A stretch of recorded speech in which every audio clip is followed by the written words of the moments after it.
In the tapestry of life, where every thread holds a story, America in Black and White emerges as a haven for the voices echoing through the heart of our communities. In this podcast, we wade through the rivers of our collective experiences, celebrating the vibrant hues of change brought forth by the whispers of hope and the roars of action. It's more than just a conversation. It's a journey into the heart of our society, illuminated by the light of those daring to dream and do. Join us, and let your voice be the melody that guides us toward a dawn where every color finds its place in the masterpiece of our shared destiny. Together, let's paint a future brimming with the positives that dwell in our minds and the actions that shape our world. Good evening, ladies and gentlemen, and welcome to another episode of America in Black and White, where we are coloring conversations on the canvas of America. Tonight, our special guest is Dr. Patrick Graham. Dr. Patrick Graham is a public and social sector leader with over 20 years of regional and national policy, advocacy, and systems change experience. As a justice and equity advocate, he is a sought after commentator and speaker on economic policy, civil rights, judicial system reforms, false accusation victims, domestic violence, and gender politics. Dr. Graham believes several policy and cultural discourse areas intersect to create pathways or impediments to justice. His experiences as a leader in several organizations allow him to lead several organizations through strategic planning and collective thinking across different sectors. In his career, Dr. Graham has held several regional and national positions. Currently, he serves as Chief Executive Officer of We Build Concord, the lead collective impact agency for housing in North Carolina's fastest growing region. His experience includes serving as the president and CEO for Charlotte Works and the Urban League of Central Carolinas. Early in his career, Dr. Graham led the reinstitution of the Martin Luther King Center in Long Island. His other roles include senior policy advisor for communities wealth building for the city of Richmond and director of Charlotte and Mecklenburg Counties Emergency Assistance Programs at Crisis Assistance Ministry.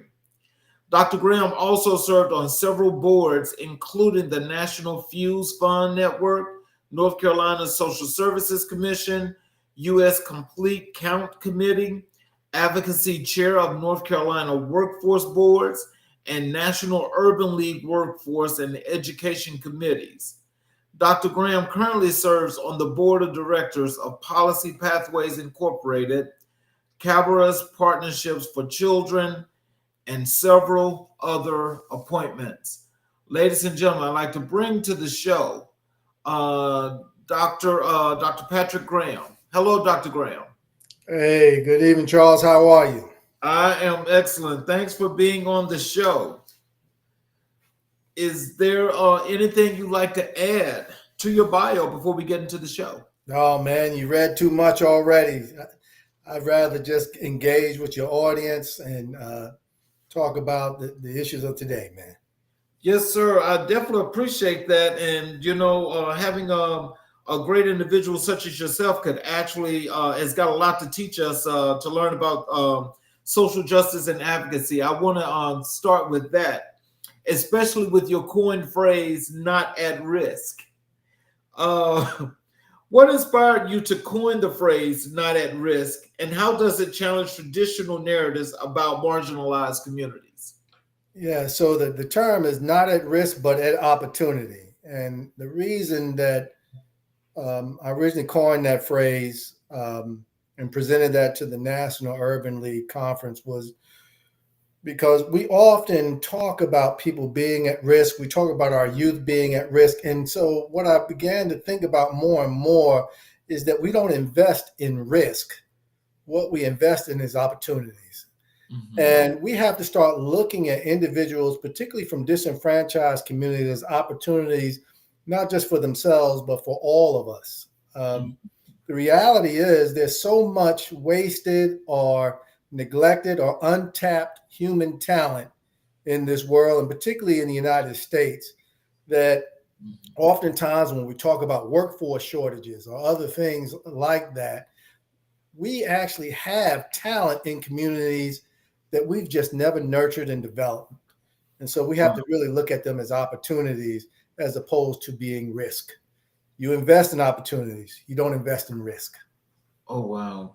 There's a few things that you said that I think means so much that I think if you don't mind expounding on, and that is, when you mention the people in those communities and they're becoming opportunities. Can you explain that a little bit more in depth as to how people should actually understand that statement? Well, it's really simple for me. We often talk about that there's a lack of either leadership or there is a lack of opportunities in our nation. And the reality is that our greatest opportunities are in our people. Mm-hmm. And if you are willing to actually invest both financially, socially, and spiritually in people, you will find that our real shortage is not in human talent itself, but it is literally in how we segregate people into those that we believe can be opportunities for us and those that we do not.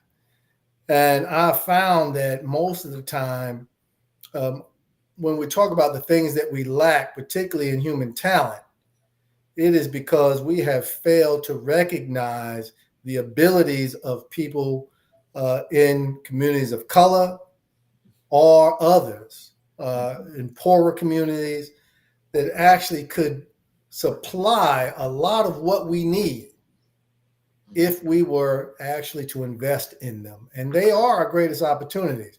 So when we say that we need to import so much talent or go out and find talent across the world, while I believe there is some advantages to a global community, there are so many things right here in our country that we can address with the people who are right here.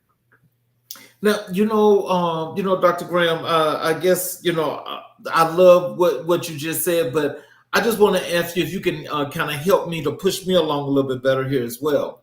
Is because I myself, whenever I see some of the underserved and marginalized communities, I mean, it's where I've actually gone, at least just to familiarize myself with, to get to know, and just to chat with some people. And what I've found is that you're right about one thing. There's just absolutely so much talent there, where because people don't actually have the resource or don't have the knowledge as to how to do a lot of things. What are some of the real suggestions that you think we could actually do to get into those communities and to make them a little bit better structurally, soundfully, so people can, get those opportunities to actually push up and out? Well, a lot of times, first of all, if you look at any economic mobility study, whether that's the one out of Harvard by Chetty or others, one of the key factors that go across all disparities is segregation itself. Mm-hmm. So we've actually segregated communities, not just according to race or class, but literally away from economic development, educational opportunities, or educational centers. And so what we have to do is we have to reach into those communities and provide avenues, one, to get into the talent pipeline in different ways. And I'll give you an example. When I was running the Urban League, one of the things I focused a lot on was reaching out to mothers who are part of the temporary assistance to needy families programs, what you all know as welfare, and actually get many of them involved in the trades. As a matter of fact, 40% of the participants that I had in highway construction, broadband and fiber optics, these are all national certifications, actually were women and most of them who were on TANF. And then again, 30% of the people that we saw at the time actually were coming from our justice system. So we began to actually develop those folks. And what I began to notice is that they changed their family incomes, the dynamics in which they actually lived. Many of them became owners of their own homes. And I'm going to tell you, when you talk about full circle moments, I had a young man, Chris, who happens to be the board of directors of a partner agency, or part of a partner agency as a board of director. And I've had a tour of some of the new homes that we built when we built Concord. And this young man said, "You don't remember me, but I actually came through your broadband and fiber optic program while you were president of the Urban League of Central Carolinas." And I was just so happy to hear that. But what really knocked me off my feet was he said, "Today, I am the lead manager that is attaching our technology to the new homes you just built some 10 years plus later." Mm-hmm. That shows you that not only can you make a difference in people's lives, but that people, when given the opportunities, many of them will actually not only prove successful, but actually help you in the future. So can you tell us, how do you define social justice in the context of your work, and what drives your passion for advocacy? Well, first of all, I believe in both economic and social justice. I believe that oftentimes we have had what I call economic violence against certain groups of people. Mm-hmm. And so part of that is really, one, understanding that economic and social justice is not just about righting wrongs of the past, but acknowledging the opportunities that individuals present for our future. Mm-hmm. We often don't think of people as connected to us, but the reality is they are. I remember several years ago when we were going through the economic downturn that you had in 08 through 11. And I remember reading an article about this large bank that had to dismiss something like 1,500 workers from their lending portfolio. And what was interesting about that was I wondered if those people driving home ever thought about how connected they were to the people who were going through foreclosure at that moment. Mm-hmm. That now their own destinies were impacted by the people who could no longer afford their homes. Wow. And how could we make that better? But I thought about them and saying, I wonder if it ever dawned on them, and oftentimes it does not, but it ever dawned on them that possibly some of the activity and actions during that time not only impacted the people who now were in foreclosure, but now impacted their lives as well. And I hope it was a lesson learned for them. Mm. Can you share a specific moment in your career where you saw the impact of reframing at-risk narratives into not a risk? I'm gonna be honest, I get to see it all the time now. Once you get a couple of miles under your belt, you start to see some things come full circle. I've met, for example, a young lady that we placed into housing a few years back, where she was only paying 30% of her income on her rent and later her mortgage. And what I really appreciated about one young lady was that she took her savings and actually went and got her master's in business administration. Oh, wow. And so now you're talking about a life-changing event. Mm-hmm. Or I've seen others who were able to put their children now through college where they didn't think that was a possibility. So I get to see these things all the time, and I recognize them as opportunities long before they went through a program. I loved them before I actually met them. Mm-hmm. And that to me is so critical, in how we think and engage people. There are so many people that I may not be able to see, so many youth that I may not encounter again. But when I do, almost 100% of the time, I see people who have made strides in their own lives, mainly because they had the courage to do so. It's not just about what I did, what staff did, what partners did. It's also about the fact that these people decided that they would take an opportunity and have the courage to make good on it. So, what are some of the biggest misconceptions about communities you advocate for, and how do you address them? I think there are many. I mean, we fall into so many false narratives. One is that a lot of people don't want opportunities because they are invested mentally in other things.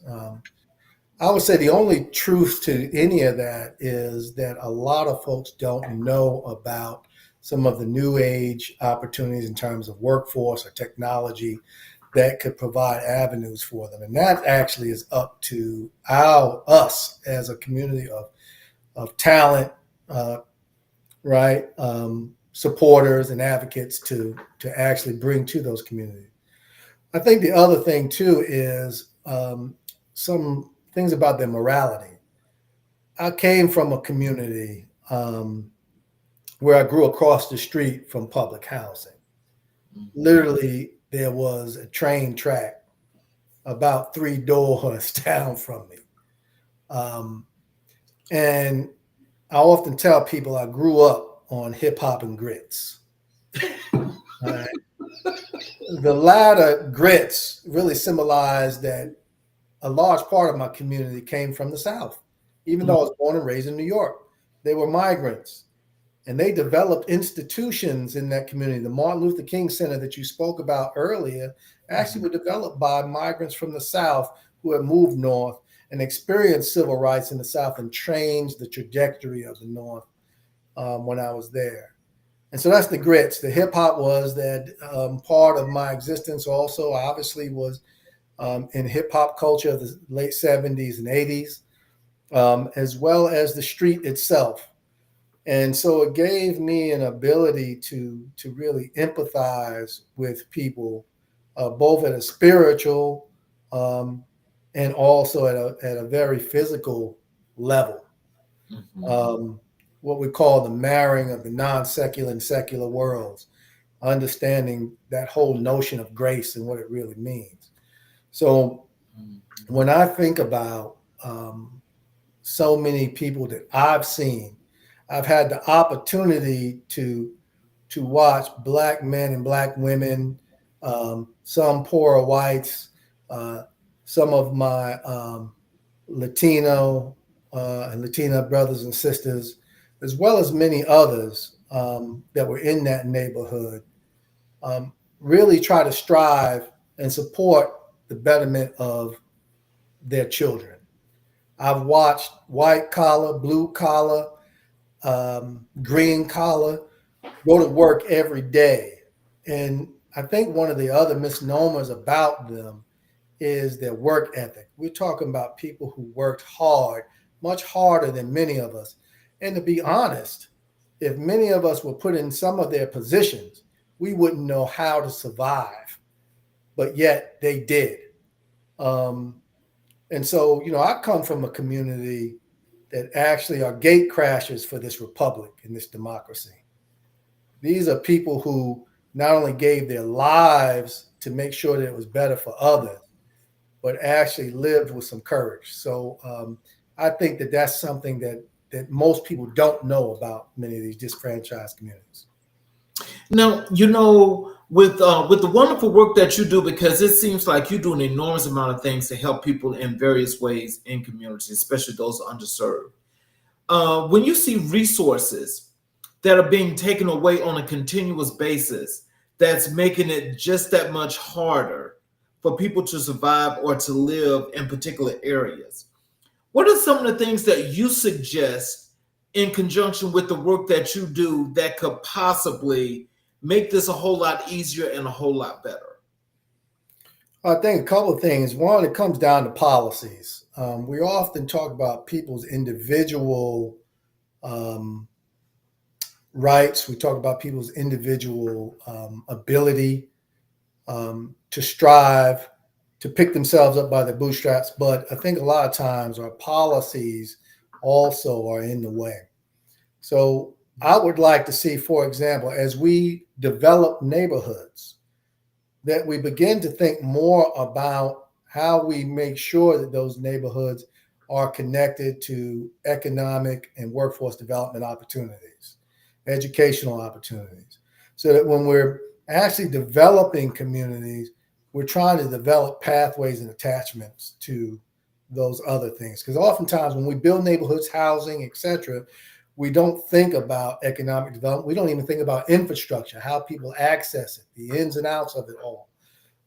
So I think that that's one that's important, and I think that that takes some policy work to ensure that happens. As a matter of fact, at We Build Concord, currently our policy is that we have to develop within a certain mileage of transportation corridors, of jobs, economic development within a certain radius, because we want to make sure that our people have access to these things. We don't want them just to be homeowners. We want them to thrive. We want them at some point to be able to even outlive the opportunities we provided them and climb even higher. So I think that that's one, is that really we have to think about where we place our neighborhoods and their proximity to these opportunities. And that needs to be policy as well. I think also schools, there's no reason why where your zip code is determines oftentimes what your ability is to get opportunities.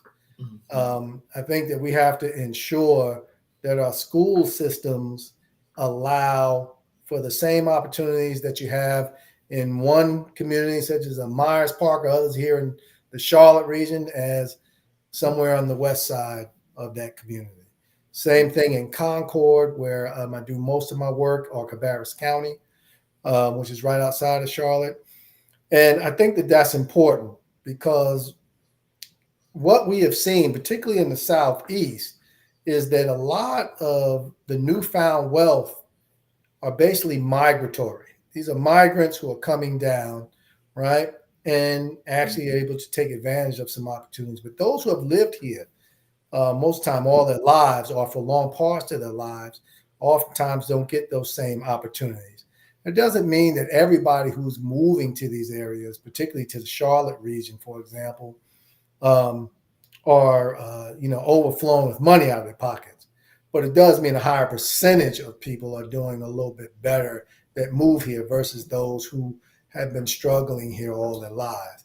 And I think that that's something that we have to pay attention to, nurturing that talent and using policies to address it. Now, not making this an excuse, but just when we think about, when you mentioned policy, for those that represent those communities or people that look like you and I, why does it seem like, from your opinion, why does it seem like it's so difficult for them to write policies, to right these wrongs and fix what's necessary, rather than just saying, okay, you just pay your tax dollars, we take all your money, we fund the other side, and you just have to live with it? What do we have? How can we make that better? Well, I think it's a two-way street, right? First, I will say that many of our communities will have to get engaged into the political process. Oftentimes, there's an excuse that nothing will change, so therefore I opt out. That's not an option at all.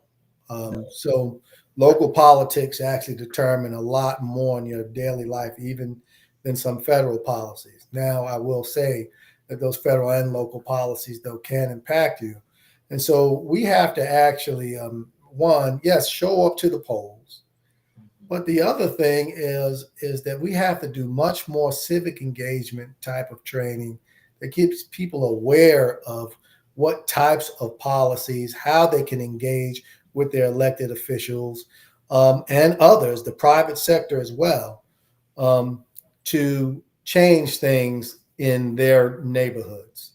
There has to be a more intimate contact between them. But a lot of people don't know how to do that. And I think it's really up to folks like us to ensure not only that that happens, but to make sure that there are authentic voices at the table, meaning that I can't just represent you. I have to actually bring you to the table to have those conversations. And there are times when even I've done that well and times when I have not. And so there's much more of a focus on me, particularly as I've been in this social sector now for almost 30 years come this November. You begin to learn some things and be able to look at them differently. And unlike many people who get tired towards the end, actually, I feel more energized now. There are certain things I know that I didn't know as a young man. Well, I'm going to tell you, as I've, been going through this process and building the show and building this platform, I'm going to tell you, you are absolutely right about one thing. The issue is so deep that it's worse than a rabbit hole. It's like you just keep going and it seems like there's no end. So the issues are like humongous, ginormous. I mean, so it's kind of hard to figure out exactly where to start, when to start, and how to start. Now, my thing is, it's like in wanting to be a resource, how do you think in being resourceful to get information to the people, to help build the people and to connect the people? What are some of the things that you suggest, we do, one from a broad perspective, but then also in that perspective to start in that community? Well, I think one, you got to always start in the community first. So it's like a funnel. You start at the lowest point and you branch out. And one thing that we have to do more of is to actually walk and engage communities intimately. And sometimes you can't do that through some online survey. I mean, you got to literally get in them, meet with neighborhood associations, meet with some of the elders and some of the young people of those communities, and begin to discuss what their needs, their desires are for their existence. The one thing that we can't do is replace one form of paternalism with another. We have to really actually still, to the best of our ability, follow the leads or at least expose those communities to some of the options that they have so they can make decisions. And I'll give you a perfect example. There's not one development in terms of housing, particularly ownership, where we haven't engaged a community for over a year or so before we even started a development. Because it was important for us to hear everything they had, as well as to share with them sometimes the data that we have that they know nothing about, and then come together and make some decisions on how we're going to develop that community. What other resources must be there? So I think that one is starting there, but also as really champions for communities. Sometimes we also got to make sure we have also an eye out on some of the federal, state policies and other things that impact those communities as well, and make sure that there's an understanding of what those are and expose them to them. We often talk about that,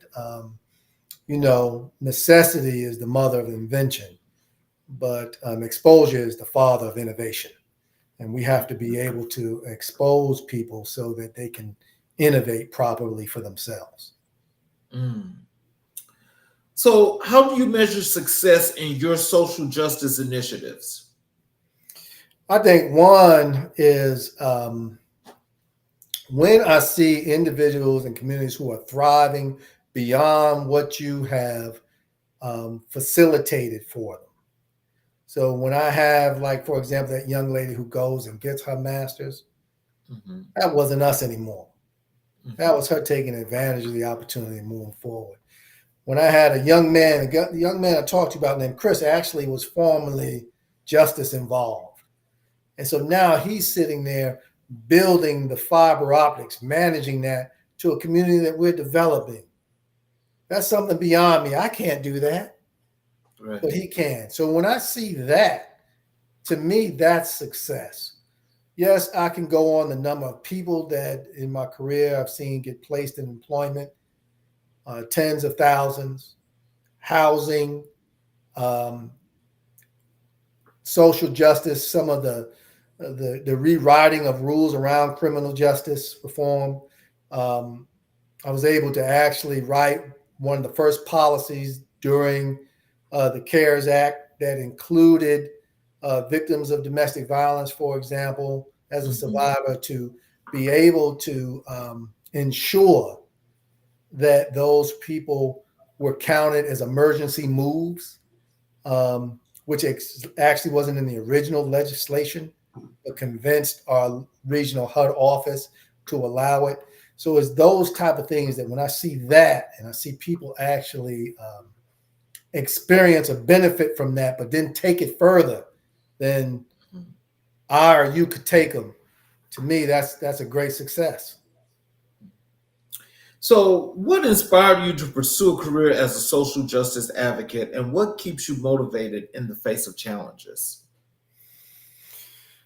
I think one is my mother was an advocate for housing and youth. And so I think part of that sort of rubbed off on me. She worked in the health field, but would literally come home, work at the community center. Actually, the Martin Luther King Center that I eventually was left in charge to resurrect, I grew up in that center. So I watched her actually challenge youth oftentimes when she used to do plays. I mean, she made sure that they knew their lines. There was no reading off of paper, or a cell phone or whatever it is now, right? Right. So that's one. I think that there's that influence. Two, I got to see people who changed the trajectory of their neighborhoods based on their own activism. So I had some real examples of people across economic spectrums who were able to accomplish great things. We're talking about people just like myself who had flaws, yet were able to do extraordinary things. And so I appreciated that and still carry that with me. Also, I think that in somewhat of a faith walk, I was taught very early about courage and resilience. There are things that I went through in my life as a young person, even as a child, where now I can recall as examples of resilience. And I think that is something that both is necessary, and at the same time, I don't want us to be over dependent on people's resilience, because there are some situations where we shouldn't have to be resilient. There's some things that just should be God-given rights to us. But overall, I think it's just those type of experiences laid on me very early on that allow me to be who I am today and work through both my strengths and challenges. So, with you being there in Mecklenburg County, the largest county there in the state of North Carolina, the Charlotte metro area, when you are out and you're doing some of your advocacy work, and let's say you run across some young man or some young lady, that you could tell needs some inspirations, what are the things that you say to them to keep them motivated and to get them energized? Well, I think the first thing is really I want to hear their story, because I'm not here to preach to you. I'm really here to learn from you, and hopefully provide some wisdom that I've learned through experience that may help you. I've never met a person who shared their story with me that I didn't learn something else. Oh, wow. Or get a different perspective. I can't even think of one where I didn't learn something. And so that's one. Again, not coming here to tell you what to do, but really to hear what your own challenges, dreams, and aspirations are, and to, provide as much information as I can, or at least lead you to it. I don't all know everything, not all knowing, and so, but the one thing I have been blessed with is to have several partners and others who are engaged in the talent development space, that are across many disciplines.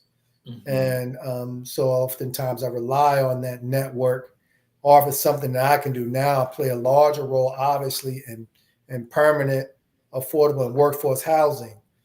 But there's connections in the workforce. There's connections to justice-involved agencies. There's connections to childcare. All of these partners that I've both been blessed to encounter over 30 years in this business, allows me to at least be able to point you in some direction that hopefully will address some of your immediate needs, so that you can think about really what you want your future to be. It's almost like the Sermon on the Mount. You got to feed people a little something first before they can hear anything else. So I want you to just do this for me here right now. When we think about, and you think about the term social justice, how has your definition evolved throughout your career? Well, a lot of people used to tie social justice mainly to justice-involved movements. So those people who are coming out of incarceration, etc. But I look at both, and I always marry economic and social justice to our ability now to develop, and not to sound redundant, untapped talent, to ensure that people we've normally sort of marginalized or did not look at as opportunities to be the new opportunities for us. And also, at the end of the day, when I think about this global economy that we are in, there can be all kinds of technologies. There can be AI, everything in the world that you can think of outside of people. And yet still we still depend on people to be in a position to consume it. Mm-hmm. Well, there's only one way they can do that. They have to be able to thrive. Mm-hmm. They can do it more if they're able to thrive. Right. And so no matter how you cut it, you want people to be in a position to support not just their dreams, but the dreams of others. Every entrepreneur doesn't just think about likes on a social media. It comes down to how many people are buying the product, are capable of doing it. And right. I know that oftentimes, that seems to be our, thing these days. But at the end of the day, social justice is allowing people to produce something tangible that we all can benefit from if we give them the chance. Well, now I want you to help me out here, because I want people to know that I don't know everything. But what I do love about the work that you do is that with it being so broad and so in depth at the same time, that it seems like it's just unimaginable to touch so many points, which apparently you've done that. Now, what I want to ask you is, because I know as I'm getting into this and I'm getting more and more into wanting to build our communities due to the lack of resources, tell me some of the things that I can do a whole lot better in order to reach a broader mass of people. Well, one, don't try to do it all. I mean, really think about not just what you're passionate about, but what you actually have a great experience in which you can share with others, and focus in that area. My sort of talent was really, I thought about everything in terms of systems. So when I ran a workforce board, or if I did state advocacy, I understood that a lot of times housing or workforce development, others were part of a larger system. And I actually took time to learn what that system looks like, and then how could I think about it differently. And so one of the things I tell people all the time is think about not just what you're passionate about, but think about how you can engage others in that passion, and be able to give something back to people that will not only help them move forward, but help you move forward as well. A healthy advocate is very important. So we need the mental, spiritual, and social health of our advocates in communities. But I would definitely say to think on those terms so that you can make a real contribution. And it may be just in one particular area. Because I think about systems, I've often been able to go into different sectors. I've led agencies that are youth service agencies, rent, eviction, and mortgage foreclosure prevention agencies, economic development agencies, and workforce agencies. And now here I am in a housing agency. But I realized that all those other things I just mentioned play a part, right? We can't build our way out of our housing crisis, for example. It will take the development of talent, allowing people to find other avenues outside of just trying to subsidize ownership or rents, but really finding ways to build people up and allow them to become very independent. Let's pivot to talk about some of the work you do in community organizing. Can you tell us what was your first experience as a community organizer, and how did it shape your approach to leadership? I think my first time really was a lesson for me. When I first was asked to take over the Martin Luther King Center out in Long Island, it was located in Long Beach, New York. One of the issues that I dealt with was I had some older youth who were in the drug game, and they oftentimes would try to bring that into that community center. And I had these young people at the same time I had to protect. And remember that this is in the mid-90s. So you had the infamous crime bill that extended sentences for a lot of our young people.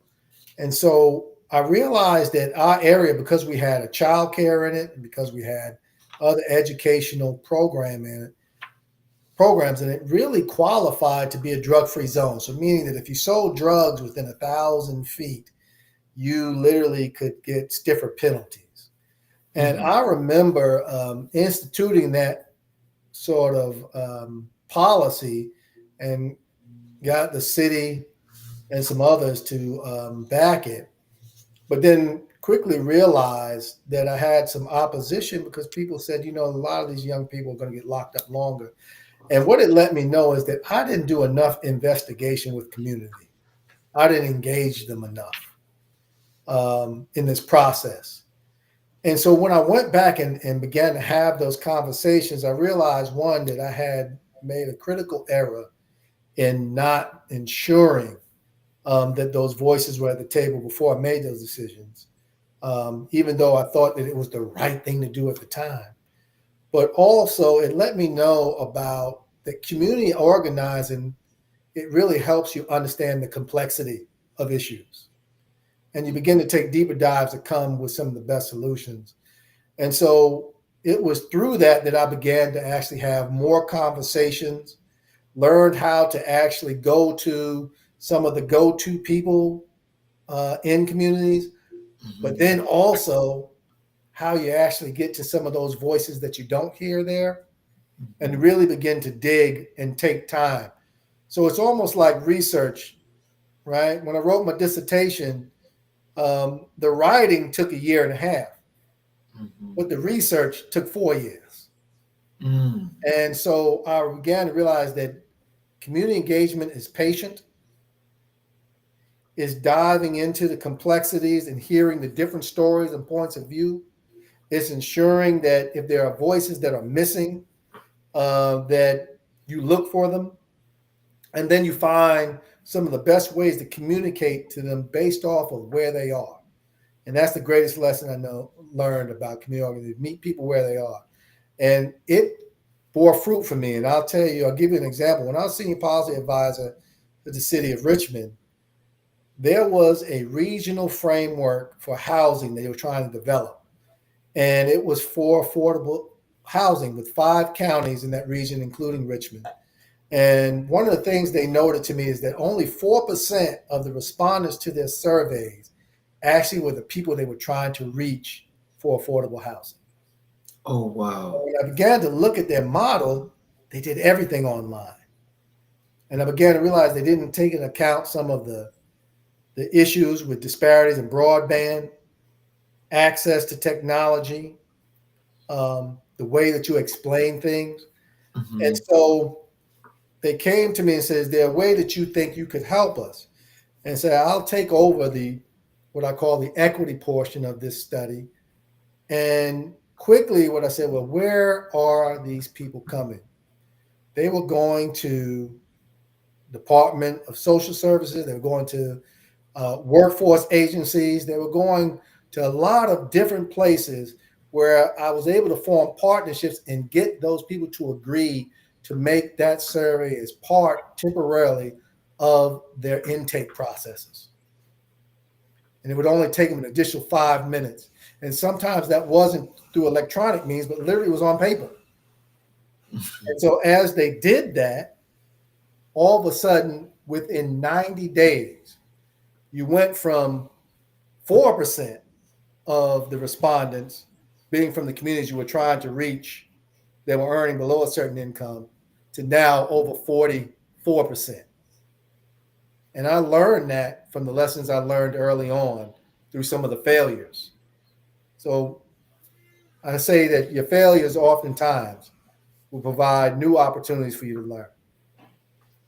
So how do you build trust and solidarity within diverse communities when organizing for change?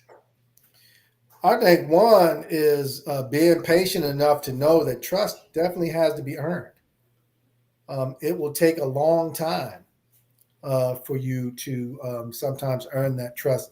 So you can't go into some place believing that, you'll gain trust by just simply saying that you're there for them.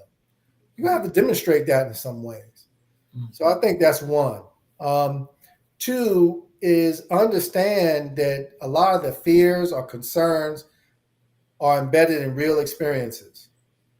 And some of those may not go away. So you always have to be in a position that if you can gain their trust, the one thing you're going to have to do is allow them to lead in the process.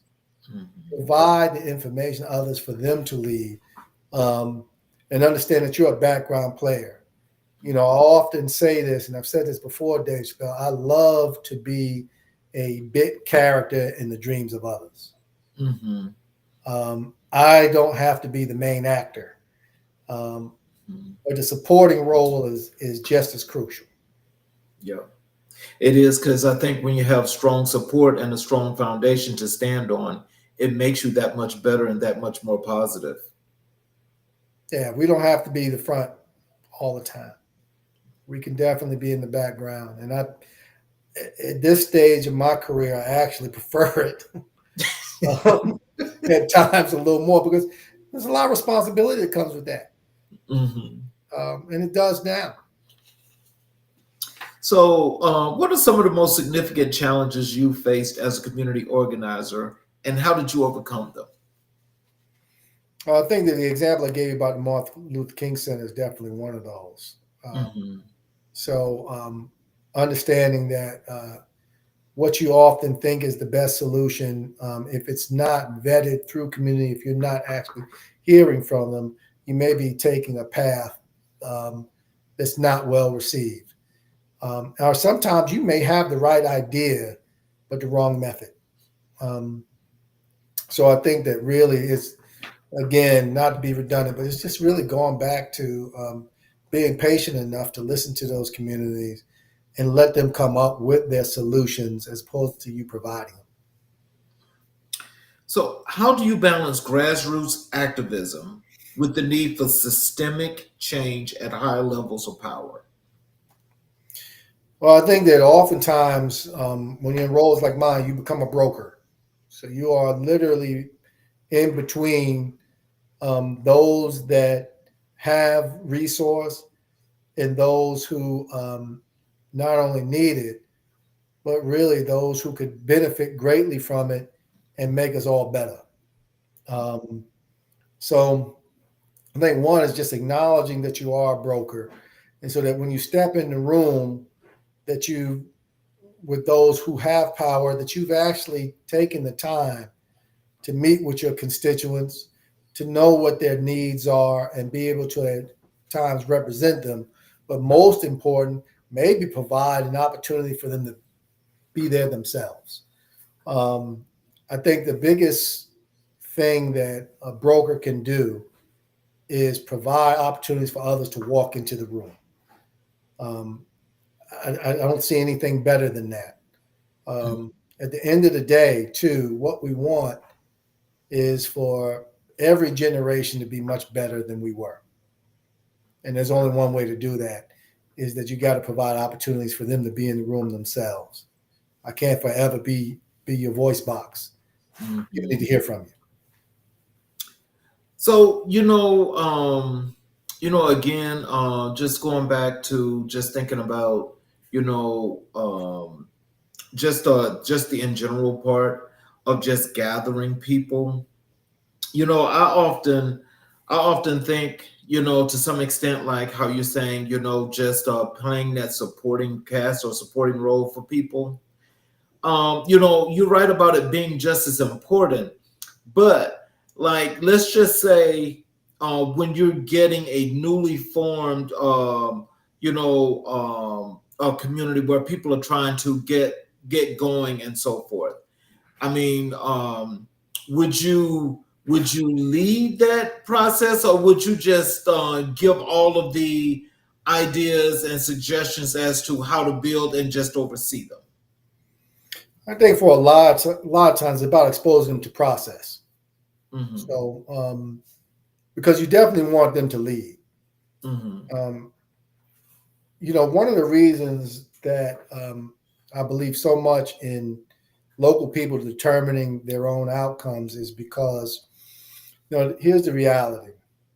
When you go into communities, oftentimes you're going to leave and they're going to still be stuck with the same battles that you came there for.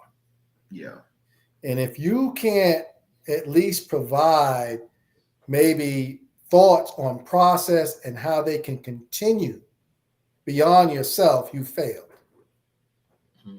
Because this is not about you, right? It's community organizing is something that has to still be organic. Martin Luther King can walk into Mississippi, but he's going to leave. And there has to be a Fannie Lou Hamer to take his place and continue to fight and struggle. As a matter of fact, most of the time they were there already doing it. So it's to acknowledge that and provide them maybe other opportunities to think differently about how they approach something. But at the end of the day, it's to leave them with tools that they can expound on and hopefully, increase the ability of communities to thrive. But it has to be beyond you. What advice would you give young people who want to become community organizers? One, I think think about your economic life and what you want out of it. Mm-hmm. Not saying that you can't make money doing the things that I've done and others, but you do have to actually take a measurement of where you want to be in life, what you want for your family and others, and whether that community organizing is going to be something you volunteer or part-time, or that's going to be actually your life's work. I think that they are very interesting questions to ask yourself. before you go in. Two is find still ways to keep your own shirt on your back. Working in the social sector doesn't mean to be poor. As a matter of fact, most people in the social sector have higher levels of education because they're often in positions where they have to be multifaceted and have to be able to do multiple things. And, at the end of the day, your impact is important. I always tell people intentions count. Intentions are important, but impact counts. But that can't come at the price of you also living in poverty and squalor. You have to be able to make a living at it too. So how would you what would you suggest that people that are being more multifaceted, would you consider that to be a good thing or a bad thing? I think it just depends on the situation. I have now more employees that have come on board with We Build Concord that can handle different things. But when I first started it, started its operations, it was started actually by the city of Concord. But when I first was asked to actually make its operations come to fruition, I had to do many things. I had to be its marketer. I had to be its CFO, its CEO, and others. So all those things were important for me going forward. Let's transition over to some of the work that you've done here in consulting. How does your consulting work align with your mission as a social justice advocate? Well, a lot of my consulting opportunities have been based off of my experience. So people want to know, how do you take a mission and marry that into your operations in terms of your finance, in terms of your programs, etc. And so what I do is help people align their mission and vision statements with their actual practices on the ground. So you take these things out of the sky and literally put them on the ground and make them come to fruition. I'm sure that that's going to take a lot of time and a lot of work. Because depends on the life cycle of the organization, where they are in that. There are some who are close to the cusp of making some great things happen. There are some who are just in the beginning stages. So it really depends. It depends on their leadership as well. A lot of that means too that they're willing to invest in their own further education. And I don't mean that just in terms of just school, but literally in time of research and investing in the things that they want to do and change, and being sort of subject matter experts in it eventually. What strategies do you use to help organizations address systemic inequities and promote inclusion?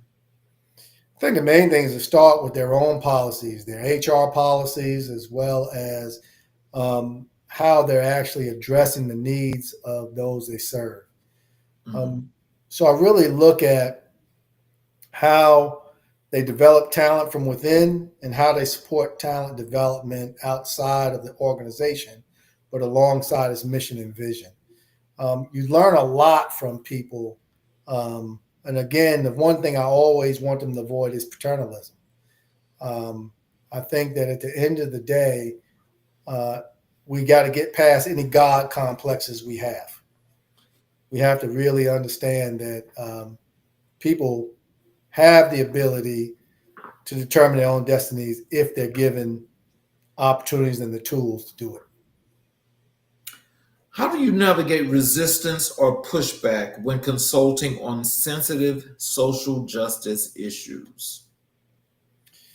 Just to be frank, and use data. And I mean that in terms of both qualitative and quantitative narratives, others to describe what it is that you're trying to change. I think that as leaders, one of the things we have to do better than anything else is to be able to inspire a vision.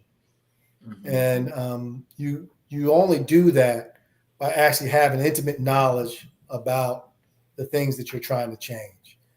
Doesn't mean that you're a know-it-all, but it does mean that you have some intimate knowledge that validates why you take the positions you take. And I think that's important whenever you're trying to convince others. And also to realize there's some people you just can't convince. Right. And so this is not about convincing everybody, but it's about convincing people who share and can share that vision, but also people who can eventually move on to do something about it themselves. Wow. What role does data and research play in your consulting work, and how do you ensure it reflects the lived experiences of marginalized groups? Well, then again, I go back to you want to get numerical data, you want to get studies, you also want to invest in that intellectual exercise. But at the end of the day, you got to also show how that works on the ground. And so one of the things you've got to invest in is that your constituents, you have to really get in touch with their lived experiences alongside data and reconcile those. And that's not always easy. It's a complex thing to do. Because my doctorate was in American history, it made me look at different aspects of what I was doing on the economic and social justice side very differently. I'd often want to know about someone or an organization's past. I want to know how you got here. When we talk about diversity, all of these things, we see people in front of us, but we rarely know how they got there. And we need to actually investigate that more. Yeah, and so I admire the tips and the suggestions and the works that you just mentioned, and what you did to solve a lot of problems that you come across. But just from an overall perspective, I mean, and I know that it's nearly impossible for maybe 5-10 groups to do this, but how do we actually let's say, for instance, if I wanted to start let's just say I want to start doing some work over in Louisiana. And there are lots and lots of areas over there that I know that are pretty much really, really bad. How would I meet myself and a group of people? What would we want to do first if we wanted to attach ourselves to start fixing some areas over there that are really horrendous? I think before you go anywhere, I mean, you definitely have to learn the landscape, both its power structures as well as its history. I think a lot of people go into things without understanding the history. Again, going back to how did we get here? How did we get to this place, this moment? And when you often ignore that, you set yourself up to failure because it comes off as inauthentic because you didn't take the time to actually know people and know what their struggles are. So I say that the first thing you have to do is really start to do your homework there and ask those questions, but do them with humility. I don't know certain things, and make that really known. What is it that you can teach me about the experience here that can give me a better understanding of what we are not only trying to change, but maybe the approaches to do it. I think that that's just key. I've just seen too many people walk in, they think they're riding on some white horse, and they're going to slay some dragon, and they don't even know where the dragon lives. Okay. That's just being totally blind, right? Yeah.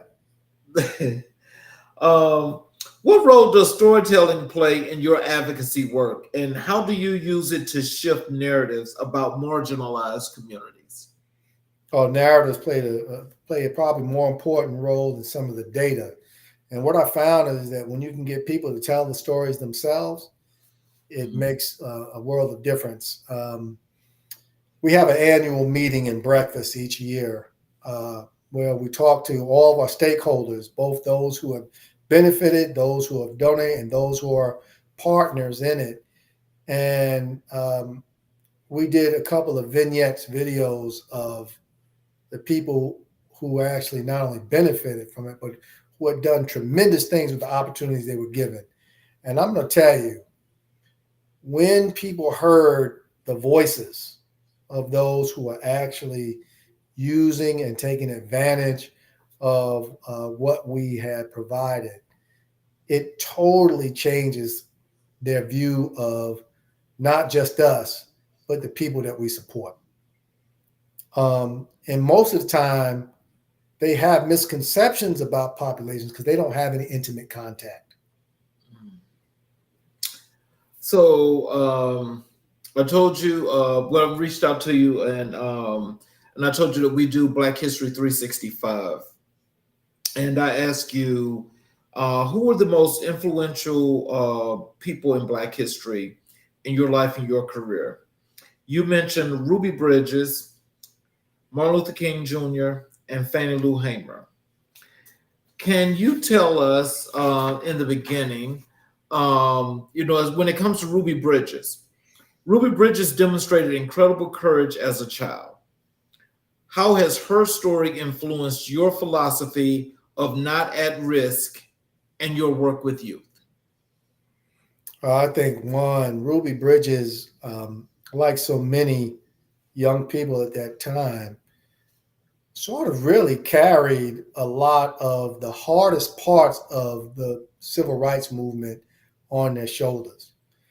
You're talking about someone at the time, 6 years old, who was sent into desegregated school with hate shouted at her. I mean, you're talking about a child, and yet this same child says that I prayed for the people who were doing that. I think it's incredible. Yeah. And so we say that that our young people are not opportunities for us. I think that that's a clear example that that's true. So there's no doubt in my mind that I know the capabilities of young people, and I know their courage. It's almost like, some of my children, when they were like 2 years old, they would just jump in the pool. They thought they could swim even before lessons. When they got older, even with the lessons, they had a certain fear. Mm-hmm. So sometimes when you allow young people to just jump in very early on, they actually show you the courage that they have and their abilities from the start. And I think we just need to remind them of that. But Ruby, I'm both was fascinated with her being able to do that as such a young person, but also somewhat angered that we even had to put young people in that position in the first place. Dr. King emphasized the importance of economic justice. How has his vision influenced your work in workforce development and housing equity? I think the biggest thing that Martin Luther King taught me is that what most people don't realize is that after the March on Washington, he goes into a phase of his life where he challenges economic systems, obviously the war, so challenging America's war machine, as well as extending himself to look at issues of class too. And I think it's at that point it becomes more dangerous. And what people don't realize is that by the time he's assassinated, he's living in one of the most unpopular times of his life. Right.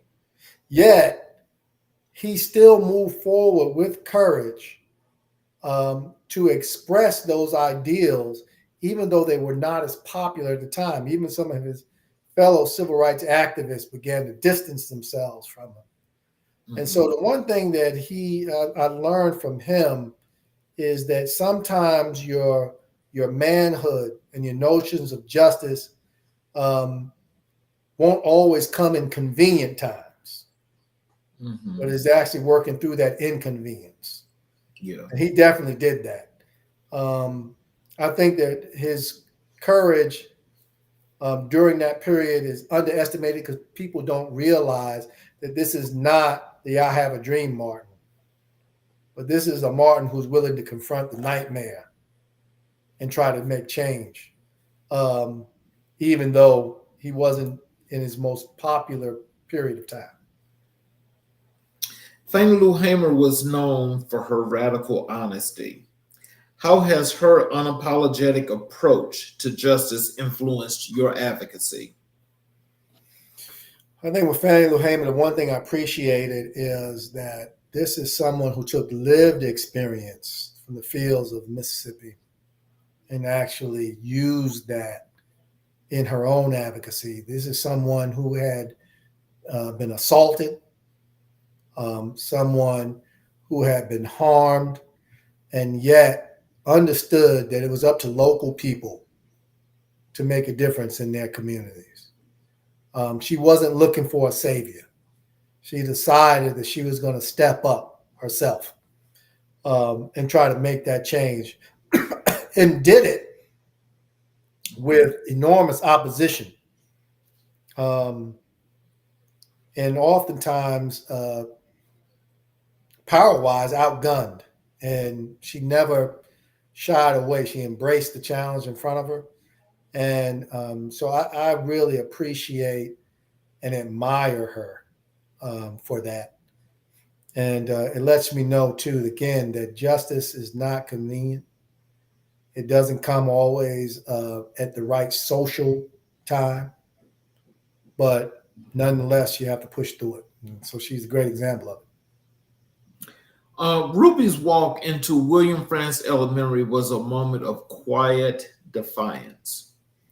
How do you incorporate her legacy of resilience into your advocacy for marginalized communities? I think one is that she didn't have to know everything. She was young. She didn't have the experiences that many of her elders had in order to take certain risk in your life. So I think that if anything, if a young person like that could take risk and literally, in many ways, almost sacrifice their lives, because God knows what could have happened to that poor baby, then we can too. King believed that injustice anywhere is a threat to justice everywhere. How does this principle guide your consulting and advocacy efforts? Well, I think I view everything that we do as part of a global economy and socially global in its impact. You know, there was a time where we were competing. If you're a young person in school, you're competing against the person next to you. Now you're competing against someone that you'll never see across the globe. Exactly. So to be able to understand that and understand that notion, you begin to realize too that other people are having the same experiences that you're having in other places. And there's ways to now, with social media, now with technology, to connect with those people globally and really influence movements across the world. And we've seen that many times now where, you know, our politics, and talking about African Americans, you know, culturally, probably one of the most influential cultures ever in the history of humankind. A lot of what was done in civil rights actually influenced other movements. It influenced gay liberation movements. It influenced women's movements. It influenced some of the global movements that we see in communities, you know, whether it's in Ireland or somewhere else, Africa. I think that we are in a great opportunity in that case to positively influence movements across the globe if we have our united voices and we have the same shared vision. I think also, though, it's tricky too, because obviously we're in a age of misinformation as well. So I view that as our greatest threat is misinformation. Hamer fought for voting rights and economic justice. How do her efforts inspire your work in policy reform and community empowerment? Again, I think it's her understanding that local organizing is key. That local people have to determine their own destinies in some ways and forms. So I think with her, for me, it is taking that person who, we said, oh, I know that person. Who are they? What can they do? And you find that sometimes there are diamonds in the rough right there in our own communities. And she's definitely an example of that. Mm-hmm. And at one time, I was one of those local people. Mm-hmm. So I get it. So, what inspired you, when you first got into the advocacy? What really inspired you more so than anything that just pushed you to that point? You say, well, I'm going to start doing this first, this second, this third, this fourth. What actually pushed you over the top that said, hey, you got to go do this? I think that being involved with my own community, when I was studying for my doctor, I came back to Long Island. I Mm-hmm. was at Stony Brook, and when the Martin Luther King Center that I led was defunct before I got there, and being engaged with volunteers to help try to bring it back into existence, to revive it, um, especially when I learned of the history of the people who started it. Like I said, these Southern migrants who developed this institution as a bedrock part of their community. It was then that I realized that my ancestors, and I'm talking about my direct ones, right there in that community, were part of something greater that I had never knew, that no one ever taught me. And so in discovering that, it influenced me to actually really want to be engaged, because now my faith wasn't no longer based off of something unseen on her, but it was really based off of the realities of people who had done it before. Mm. So, people that are watching you right now on America in Black and White, what is the main thing you want people to know about Dr. Patrick Graham and the work that he does? I think the main thing that I want people to know is we are all here through some form of grace to now seize an opportunity to do something different. And I'm here because of grace, um, resilience, and courage. And I think that courage and resilience provides a path of grace for many others. So don't sit and rest, but literally take a chance on yourself. Um, Remember that there are some moments in life, if you think really hard, where you had to press through something. Recall that for yourself and use it for your future. We all have a story, and we all have shoes we walked in. So sometimes we have to investigate the soles of those shoes and use it to re-energize ourselves. So, when you go back to a lot of the work that you do, when you're approaching some of the subjects that you deal with, can you tell us how do you address systemic inequities while ensuring that your work remains inclusive and intersectional? I mean, I think that that's I've talked about this before. It's the primary guidance is understanding that whatever issue that you're dealing with directly, there are other factors that contribute to it. So just being aware of those factors, in housing, I realized that education, um, workforce development, economic development, the way that we look at community development policies, all of those impact. And so I have to just be really aware of where those all intersect, um, and understand too how some of those provide opportunities and also may limit you at times. Laws are laws, right?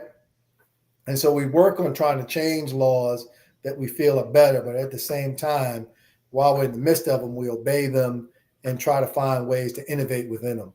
So I think that it's really understanding the complexity of all of that, and lending a voice to it. So, what are some of the most significant victories you've achieved as a social justice advocate? and what made them possible?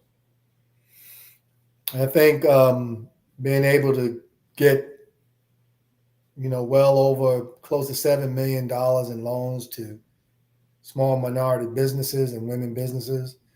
I think the ability to prevent, thousands upon thousands of households from losing their homes or being evicted from them. Being able to be in a position to assist people with new careers that they didn't see as being possible. All of those things. But I think most important is watching those people grow beyond you and being able to now look at someone and see how they have used those opportunities, as I said before, to increase their lots in life. That keeps me going all the time. I've been able to see stories. It's almost like a teacher who watches a young person grow up, and then all of a sudden one day they're the principal of their school. I've seen that happen so many times that now I thirst to see it more. Mm. So, what advice would you give to someone who wants to become a social justice advocate but doesn't know where to start?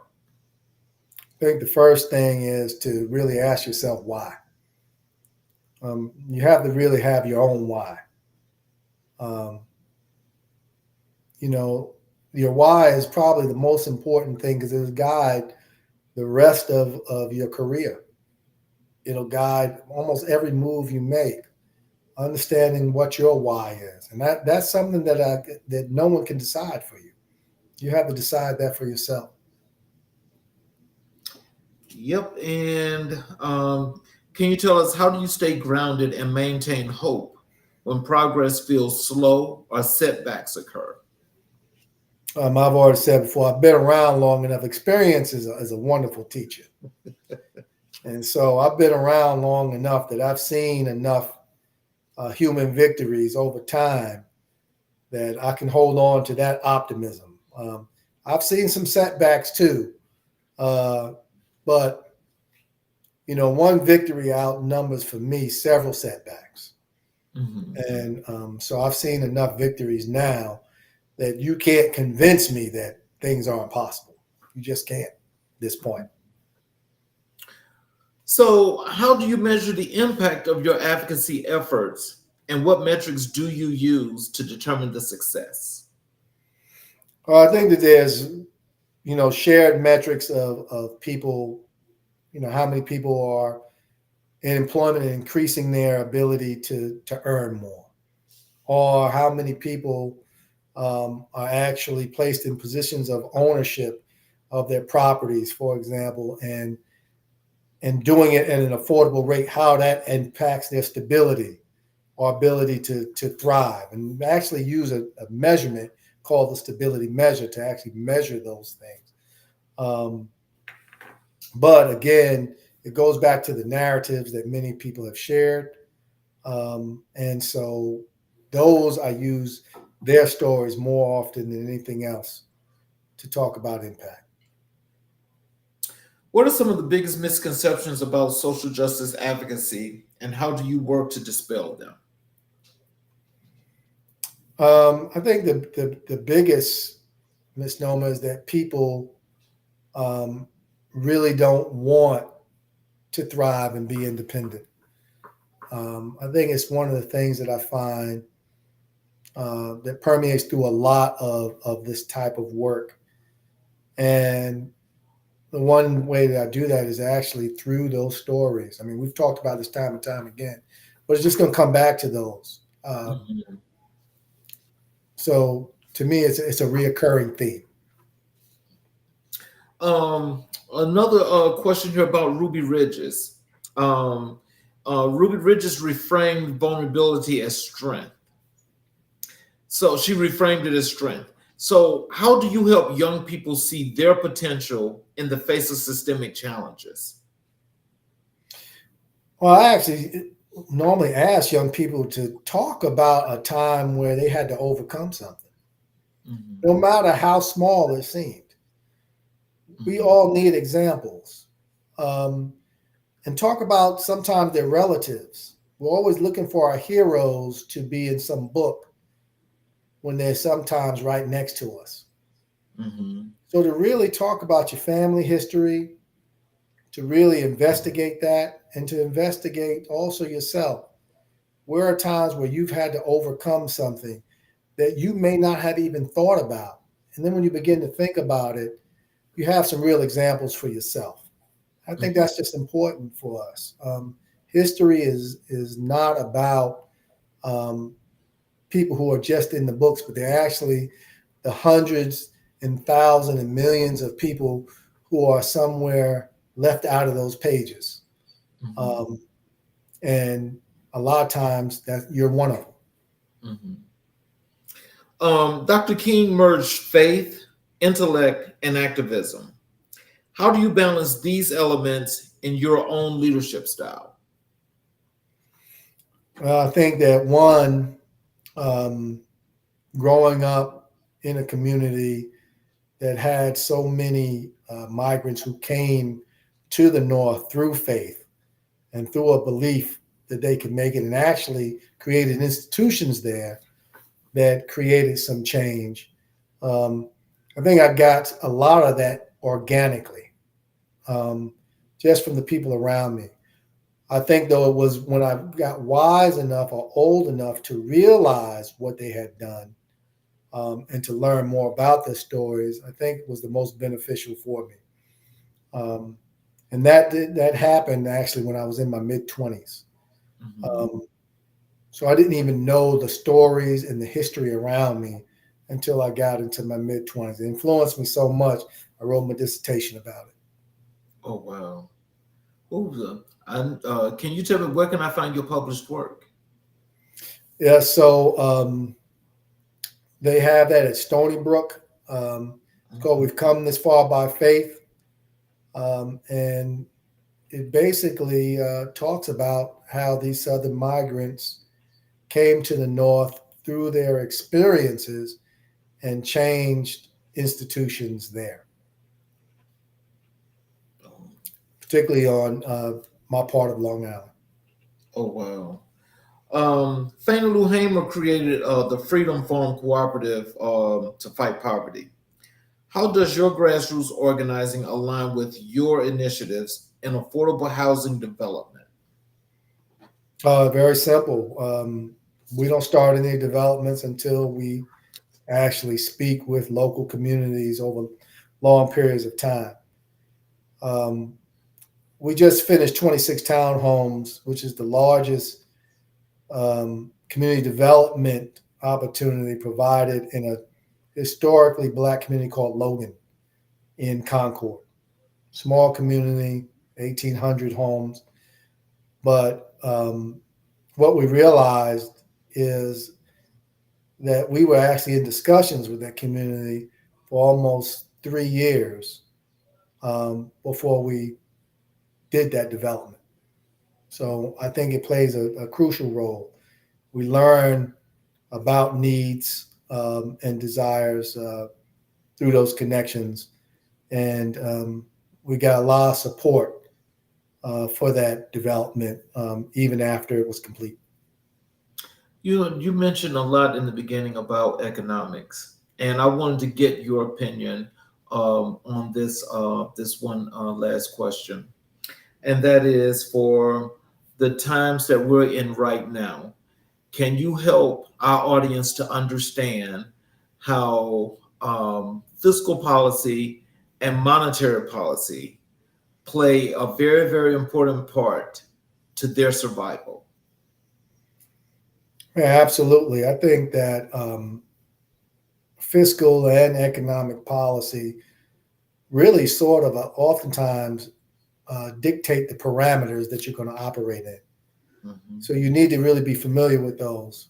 But I would say most important is we have to do a better job in our communities in developing their understanding of the pathways that they can take economically, um, that can help their communities, their neighborhoods, and their individual selves thrive. We just don't do a lot of exposure to different pathways very early on in young people's lives that actually could show them the full economic and social benefits of their potential futures, because we don't do that. We try to create workers, but we don't provide pathways or knowledge of them. And I think that that's the most important thing that we can do for young people, is expose them to various options. Oh wow. So so what words of wisdom, encouragement that you like to leave for our audience, including how to connect with you on social media, how to connect with you on your website? I think just the last thing I'll say is I want people to really first start by believing in themselves, um, and to really take account of those times where you have had to exhibit courage and resilience, and use that going forward. Ways that you can find me: Instagram, Dr. P. Graham, Patrick C. Graham on Facebook, websites, webuildconcord.org, as well as drpatrickgraham.com. I'd like to thank you, Dr. Graham, for being here and blessing us with your presence. And we definitely got to have you back because I had a plethora of questions that this hour and a half just could not get. But I would definitely love to have you back on the show. All right. Well, I enjoy having this conversation with you, man, and thank you for having me, and blessings to you and your mission. Well, I want to thank all of you that have been watching on the YouTube channel or any of the 8 channels that we stream live on. I appreciate you guys for watching, but also I would appreciate it if you guys have not, if you would please subscribe to the YouTube channel and get all of the notifications so that you may catch every show live when we go live, or you'll be able to go back and view some of the previous recorded shows. I want to thank Dr. Graham for actually spending some time with us to help us to understand a lot about community development, how we can organize and how we can make our communities better. But also, when you see someone that's done this work for as long as he has, that he is truly someone that we can take for the word as to some of the ways we should move and shake, but we've got to have this inspiration on our own as well. So if it's something that we take seriously and something that we want to do, then we should just do it. I definitely appreciate the chance of actually learning myself, because I'm a self-learner and I love to learn.